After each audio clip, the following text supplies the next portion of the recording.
Hello and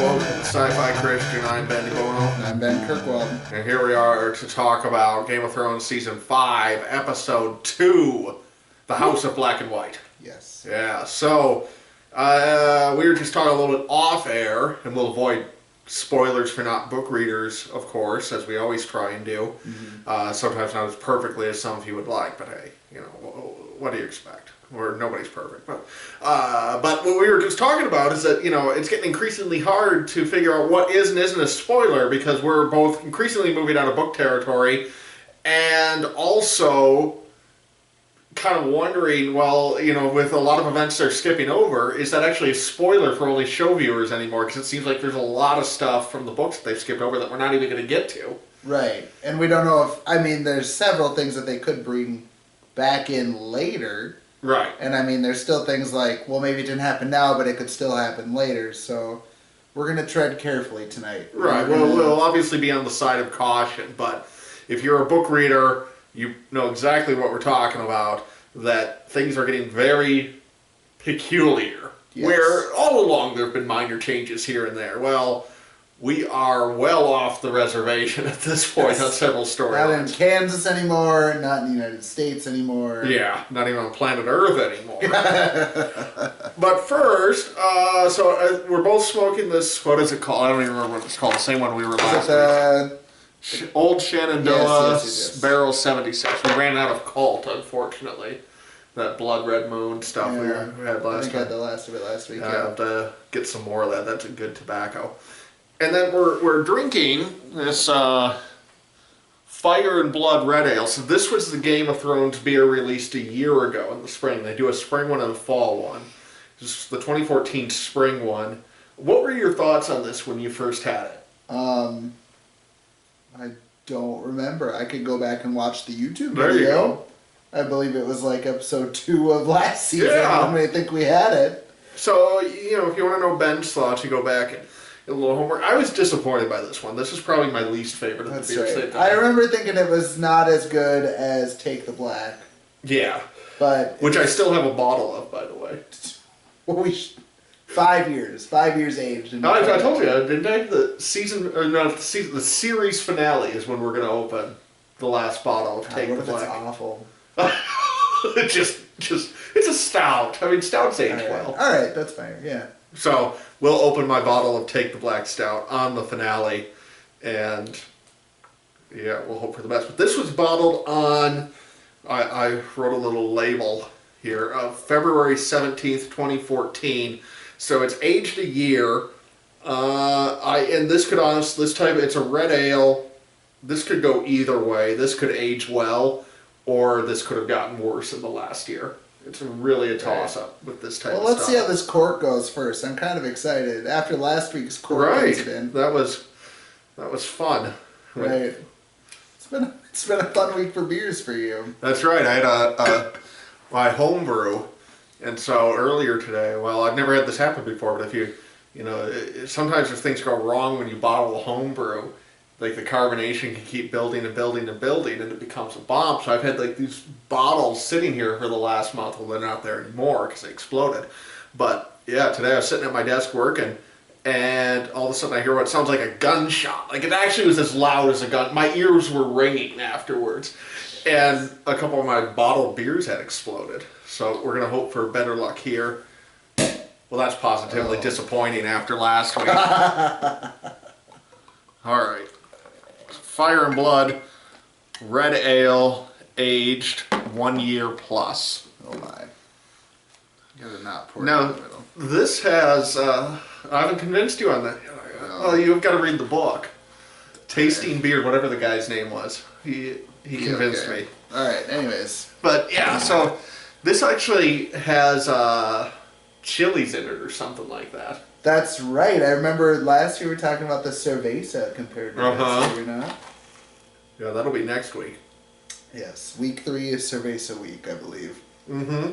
Can't wait for the 3-year age Cerveza. I don't think it's quite 3 years. I think it's 2 years now. Is it? Yeah. This It's been a year. Good, not good? Tastes the same. Damn it! Would you agree? Yeah. Still disappointing. It aged a year. It should taste better or worse. It should not be the same. Well, I tell you what, I have another bottle in there. Come back next year, try Fire and Blood. 2 years 2 age? years in.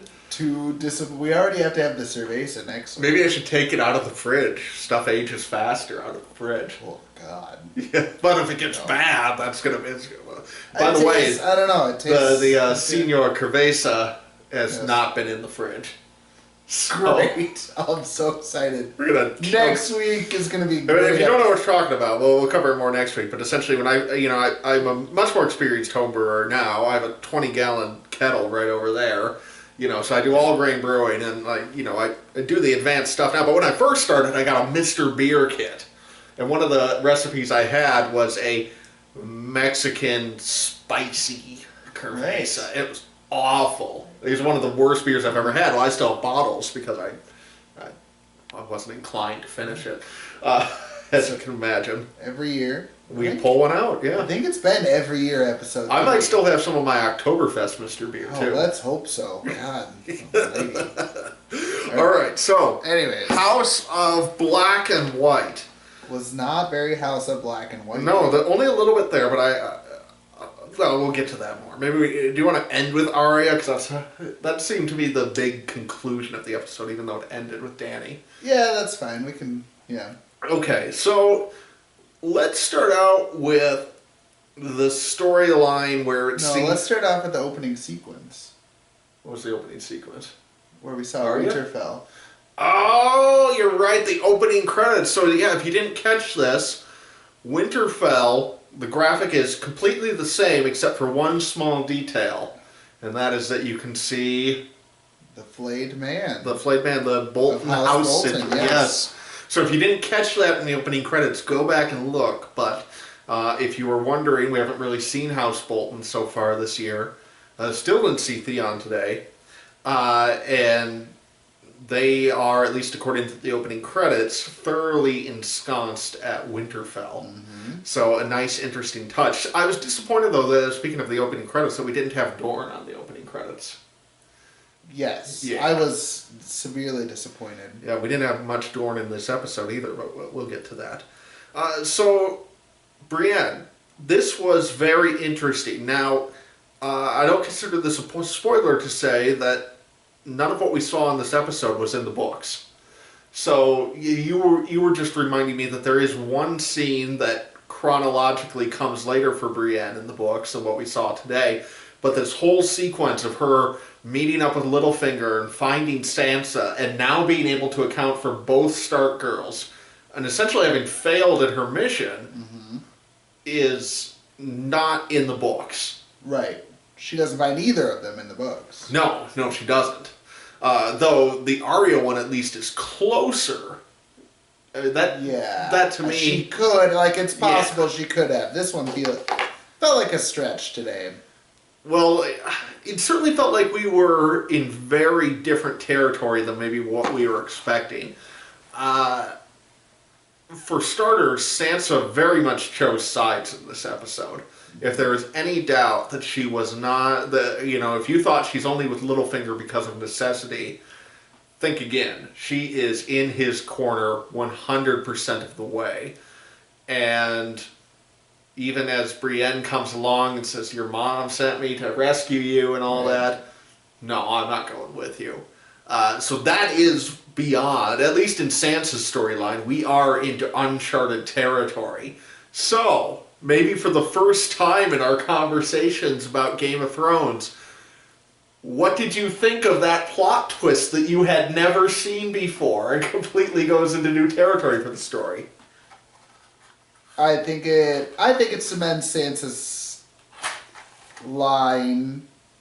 Well, I think it cements her with Littlefinger. Mm-hmm. I think that clearly now, like you said, she's chosen sides. She's with Littlefinger, and we see that in the books on several occasions. That's true. It just happens in a different way. Mm-hmm. I'm okay with it happening this way. And to be honest, Brienne's storyline in the books drags on forever and ever. It does. I mean, how many hedges can you cross before you're just bored out of your mind?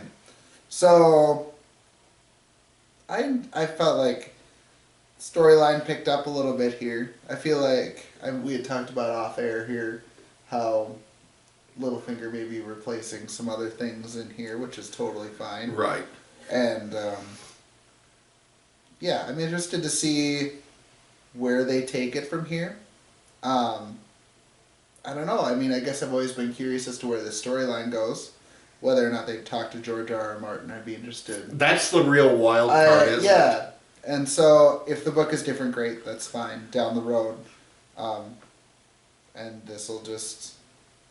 It is what it is. I liked that scene. I thought it was very telling of Sansa. Because clearly, even she could figure out that Littlefinger's trying to play Brienne off, like, whatever. And I mean... Sansa's not the naive little girl. Sansa's not dumb about that. She's aware of what's going on, and she's aware that she could, if she wanted to, she could go with them. But clearly her, I don't know, her cards are more in favor of staying with Littlefinger than not. Yeah, so I think we agree. She's not staying with Littlefinger because she's afraid. Right. She's not staying with Littlefinger, either because she's afraid of what would happen if she went with Brienne in terms of her own safety with Brienne, or what would happen in terms of Littlefinger's retaliation if she went with Brienne. Yeah. She's staying with Littlefinger because she is on his side. So we agree on that interpretation. Yeah, totally agree. Yeah. So I'm really excited about Sansa's storyline, to be honest. I think that, and if you go back and watch some of my Game of Thrones book reviews, where what I've tried to do, at least with my Dance with Dragons, when I reviewed right after it came out, but in the last couple of years I've gone back in the Sci-Fi Christian and done reviews of the other books. And one of the things I've tried to do in those reviews is look at them from more of a literary critical perspective. And from that perspective, Sansa, who is kind of a dull character in the books in a lot of ways, is a very interesting character because she takes on the role of the reader, in the sense that where the fantasy genre is in 1996 when A Game of Thrones comes out, is in a very naive place. I mean, it's coming off of 80s fantasy where, and I'm speaking in generalizations, of course, but where most series are very clearly defined black and white, good and evil, and then George R. R. Martin comes with something completely different. And Sansa's story then, I think, is meant to mimic the transformation of readers in terms of what they expect as they read the story. We go into A Game of Thrones expecting that Ned Stark is going to be the protagonist and throughout the entire series, and he's dead by book one. And so Sansa's journey from a literary critical perspective mirrors our own. And my own personal theory, and this is not a book spoiler, like I said, we're completely beyond Sansa material for the book. My own theory is that Sansa, at the end of the series, is going to essentially be Cersei Lannister 2.0. She's going to become that character. I can see that. Yeah, so I think that based on what I saw tonight, I'm only that much more confident about that direction of her character. Which is a scary, scary thought. Yeah. And one other thing before, I don't want to go on too much about this whole differences between the show and the book, but as a book reader, given the situation on the ground, I'm actually okay with with the changes that they're making. Mm-hmm. It'll be interesting to see how people watch the show 15 years from now, when both book and series are done, if somebody reads the books first and then watches the show, because this could be the point where they start to feel really upset because they've already read Winds of Winter, they've already read A Dream of Spring, and if there's a mythical book 8 and 9, because you can't finish it in 7, they've read those, and all of a sudden they realize the show, which has been more or less faithful, is radically diverging. That could be a big black mark against the series for a book reader first 15 years from now. Whereas for book readers today, where we don't have the story, my own opinion is the situation sucks. I wish the books were out there. I wish they were adapting a finished series. They're not. It's not realistic to wait. So this, they're doing the best they can, and I'm fine with it. Yeah, I think they're doing a great job with it. Absolutely. Absolutely. So let's go to Cersei then. We had a few different scenes with Cersei. Starting with the interesting scene with her and Jaime getting the viper's head with the necklace on it. And that's not in the books. No. Okay. There's a lot here not in the books. Well, so the reason I don't like this part is that in the book, Cersei jumps to conclusions about Dorne very, very quickly. Mm-hmm. She just makes these leaps and bounds where it's like, I don't even think I could see that on the horizon. Mm-hmm. But with this, it wasn't a big jump. It was, yes, if they send you your daughter's necklace in the mouth of a viper, that's a threat. Right. Like, that's a threat. Suddenly her character's a lot more justified. Right. Yeah. And I guess based on last week's opening scene where she was in the woods and found out that Marjorie essentially will be taking over her role, or is attempting to at least. Right. This is not the route that I thought that her character... they're not portraying it well. How's that? Yeah, I think that as we hit some of those beats for her character in this story arc, and again, we won't say what they are, but essentially what they set up last week, which follows the book closely, is the emotional implosion of Cersei Lannister. Right. In a way that just seems like you're watching a character completely collapse from bad choice after bad choice after bad choice. And you're right, I hadn't thought of that, but you're absolutely right that now she has a legitimate reason for at least some of what she does, not everything. Right. Her whole rivalry with Marjorie is still, that can bring up the Cersei's paranoid perspective. Mm-hmm. But in terms of her interactions with Dorne, yeah, she has every right to be pissed off, and very much so at this point. Right. So I'm not the biggest fan of that. And then we have Jaime Lannister, who is going to take the place of... his name started with an A. Arya Hota? Yeah. No, he's the one who goes with Marcella, but somebody goes down, one of the Kingsguard, I think, goes down to Dorne. Yeah, I can't remember. Yeah, so Jaime's going to Dorne, which is threw us for a loop, and then even more so, he's going with Bronn, who is gone from the books. Correct me if I'm wrong. Never amen. But the last time we see Bronn in the books, unless I'm mistaken, and I know you lovely commentators will point out if I am, is at the end of Storm of Swords when he testifies at Tyrion's trial. Yeah. So, unless I'm missing something, that's 2 full books he's been gone now. And all of a sudden he's going to play a major role. Which I don't mind, because I like Bronn's character. Debatable major role if they stick closely to the books, but okay. Well, a major role in the sense that he's traveling along with a major character. Yeah, okay. Yeah. Yep. So that was kind of part 1 of Cersei. Part 2 is that she has people out hunting for Tyrion. We'll talk about Tyrion in a minute. But, they bring her a dwarf head, not the right dwarf. Though, actually relatively close.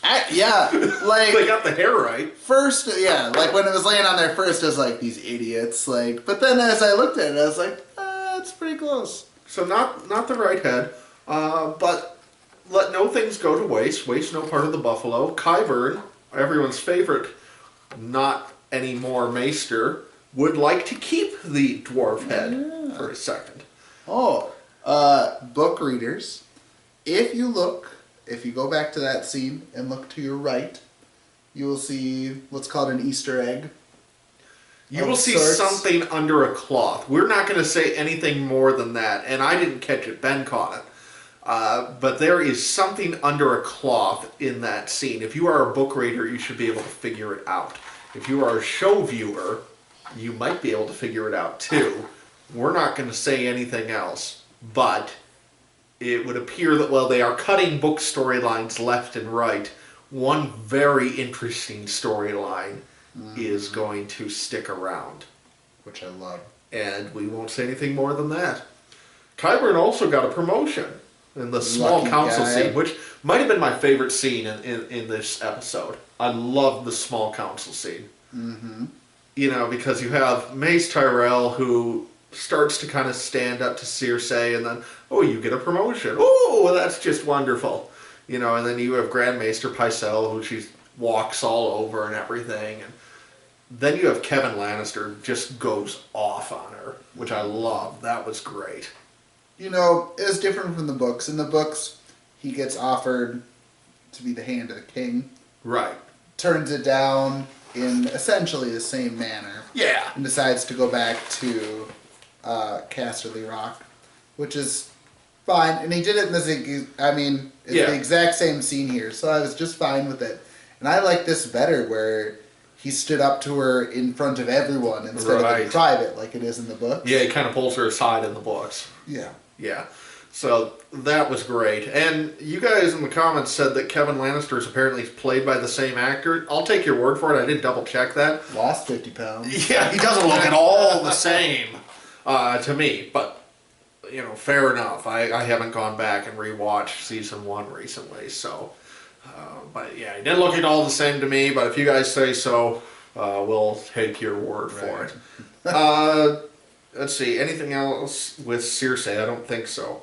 No. Now, Tyrion, we only saw one brief scene. He and Varys are having existential debates on the road to Meereen. Or to Volantis, which would then be the road to Meereen.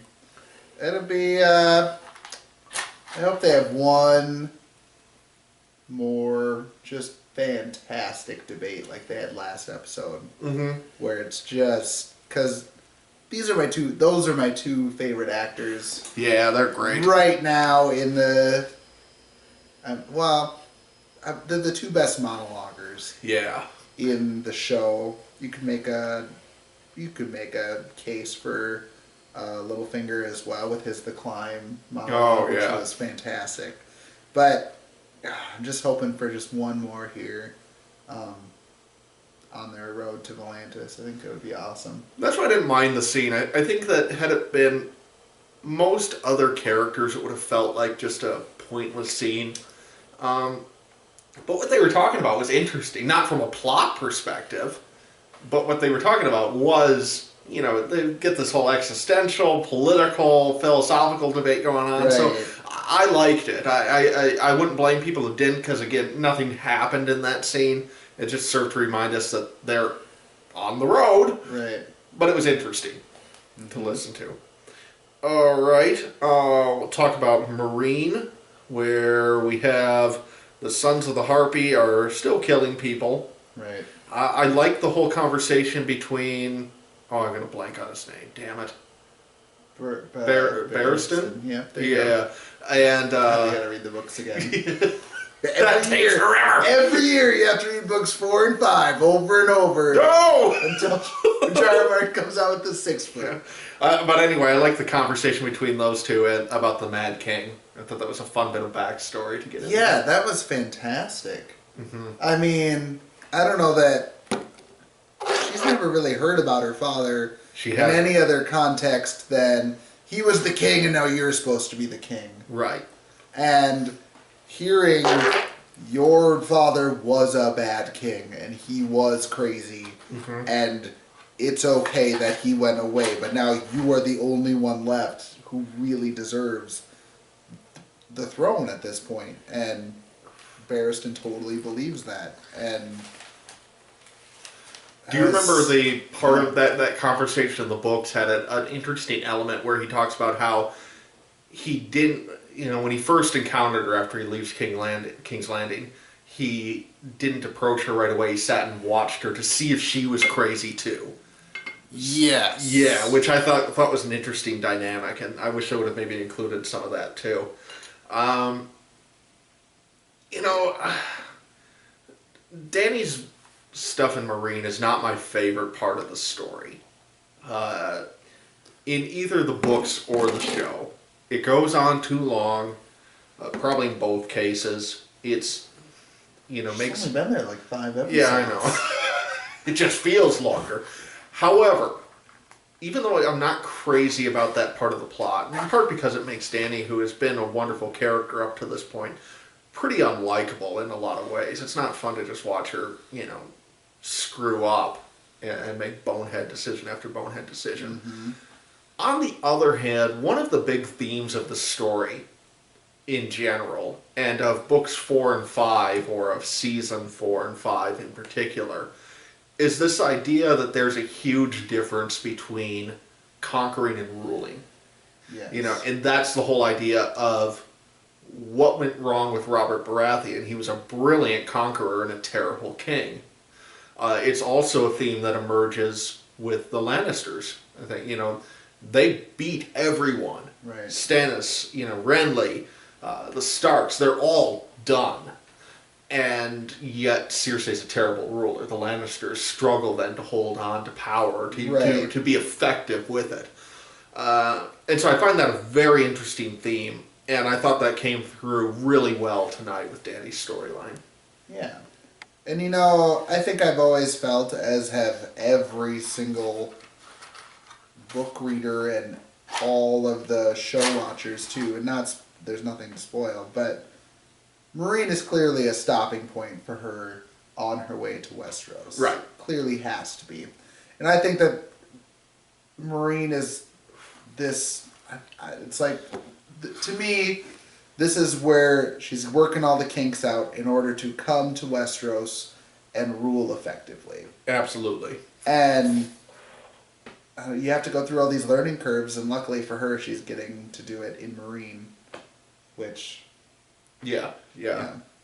It's interesting because there's a number of historical figures who go through similar patterns of kind of screwing up in their first position only to come back to be wonderful rulers later. I'm thinking of Winston Churchill in particular, which you've been listening to Dan Carlin's Hardcore History. I finished. Okay, so, he's been doing, if you're not familiar with the podcast, it's a history podcast. He's been doing the World War I series. Well, he brings up the whole thing of Winston Churchill, where I'm forgetting what the campaign was, the Dardanelles campaign. Yeah. And Churchill, it's an absolute disaster. And it's debatable historically how much Churchill was responsible for it, but at the time he was held responsible for it. He gets kicked out of power and everything, has to work his way up. He actually went to the trenches after that and served as a soldier in World War I. And then, emerges as the great hero of World War II. And so it's a pattern that I think has a lot of historical validity to it. Right. That you get into your first position, screw up horribly, and that is actually part of where you learn your lessons that enables you to be an effective ruler later on. Right. Yep. Yeah.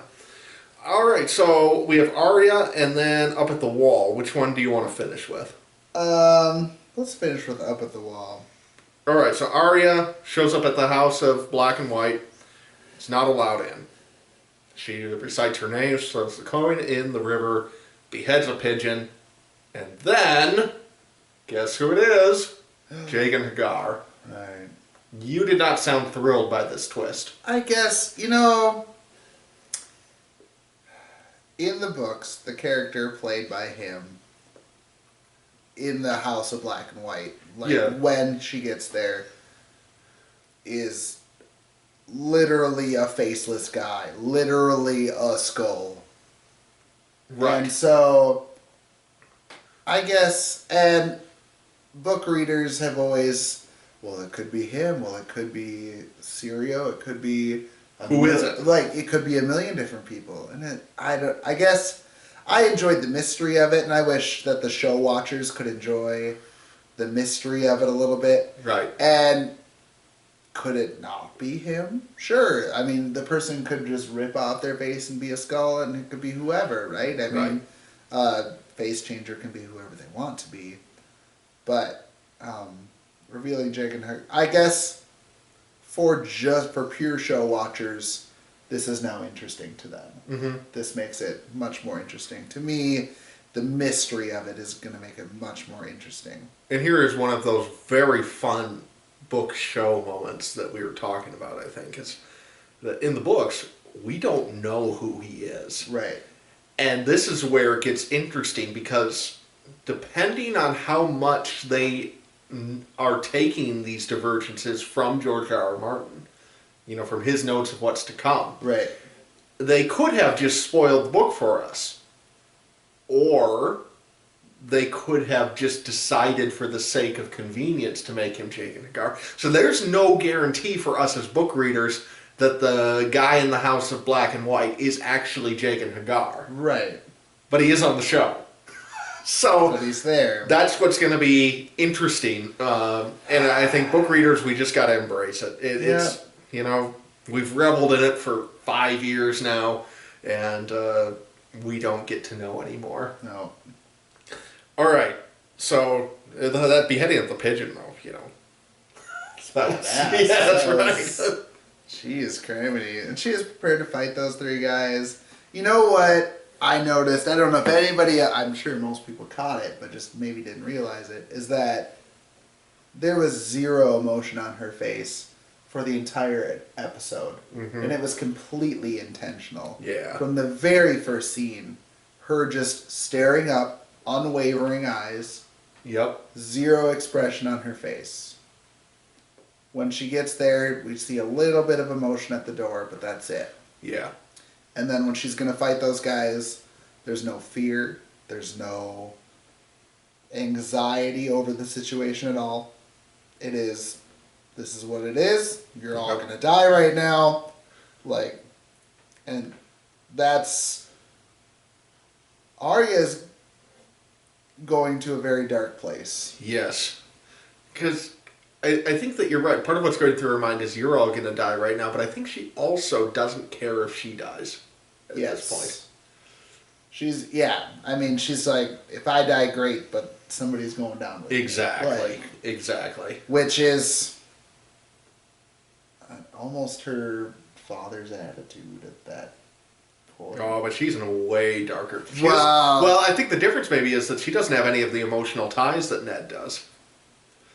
Yeah. So there's no remorse in her eyes. Exactly. She's severed from everything. Mm-hmm. Whereas Ned had his family, he had his realm, he had all this stuff that made him emotionally invested in his life and in his world, and Arya doesn't have any of that. Mm-hmm. In fact, the only thing she's emotionally invested in is the people she wants to kill at this point.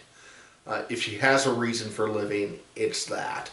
So yeah, that's a dark place. All right, up at the wall then. And this, I am surprised they didn't end the episode of this, because this is a big moment. This is the final stuff from Book 3. Jon and Stannis have a conversation. Mm-hmm. Stannis wants Jon to be Lord of Winterfell. Jon says no. And the Night's Watch hold their election, and very simplified from the books, there's a lot more political maneuvering to get to this point, but Sam speaks up for Jon. Yeah, the effect of the same. And Jon is elected as the Lord Commander of the Night's Watch. Right. So I'm very curious what show-only viewers thought of that. They loved it. How could they not? What did Emily think of it? You said she watched it last night. No, I did not get to hear her opinion. Well, maybe I heard something happened with Jon, and I went, yeah, I know what happened with Jon, but she didn't want to spoil it for me, because I would never know what happened with Jon. No. So we didn't have an in-depth conversation, mostly because I didn't want to spoil it for her. Yeah. Oh, and we also forgot Dorne with Dorne Martell. I mean, we just had that one brief scene, but it's not even worth talking about. Yeah. So that's Dorne Martell. Yeah. So Jon's elected Lord Commander, and it's going to be very interesting to see what they do with him for the rest of the season. Oh, one thing I did like on this. Yeah. In terms of some of the changes they made with the political maneuvering, where they kind of condensed it to one rah-rah speech by Sam. We had been fairly critical of the whole we're going up to invade Craster's Keep storyline. Yeah. I think that was last season. Where the Lord Commander died and everything. You've got the rebels up there, and it seemed like we spent about 3 episodes with Jon heading up there to go take on the rebels, and it just felt like spinning their wheels. It doesn't completely negate our criticisms of it, I don't think, but at the same time, it was kind of nice to see them use that sequence as one of the talking points for why Jon should be a good Lord Commander. So it was nice to see them reference that and actually make use of a storyline that was kind of meh otherwise, and it feels at least a little less pointless than it did. Right. Yeah. All right. Any other thoughts on this episode? Gilly. Oh yeah, she's learning to that read. Conversation about the disease. Mm-hmm. Important to keep that conversation in mind. I might have to ask you to remind me why once we're done recording. That's fine. Okay. Yeah. So. Yeah, because I like you said, you got to reread the books every year. I know. That's the standard. It is truly. Yeah. I think that's. I like the episode myself. Episode was good. Yeah. It's moving us. You know what? We're moving places. Like I think we said last week, it's not a lot of big moments. After the episode, Ben reminded me of the moment that might come this season. Yeah. And that moment will come this season. Yep. And that'll be the moment. And that's it. There's one moment this season. Well, if Last you find season, out I what's think we under the got- blanket in Qyburn's little office, that could be No. an interesting moment. No, I don't. That's next season. Last season, I think we got spoiled with too many moments. Well, yeah, Joffrey died at the beginning. Joffrey died. Thank the Lord Yeah, in exactly. heaven. Yeah. Yeah. Joffrey died. Yeah. We got spoiled last season. This Well- season, we're back to our episode 9 deal. Yeah, and season is books 4 and 5 are transition books. They're maneuvering pieces into place. Yep. They're very much books, like we said earlier, that are about what happens after you win the war, which might not be as exciting to watch as huge battle scenes, but is very important thematically for the series. Yes. And so there's good stuff coming. And I think that if you're only in it for the blood and sex, well, you'll probably still get the sex this season. Every other episode. Every other episode. That's what they do. Yeah, Every yeah, other exactly. episode. Yeah. But, there might not be as many big shocker moments, but this is a character show first and foremost, and the characters are very much there and very much interesting in these episodes. All right, so we'll be back next week. Well, I don't know what episode 3 is called, but whatever it is, we will talk about it. Until then, I'm Ben DeBono. I'm Ben Kirkwold. This is the Sci-Fi Christian. Goodbye.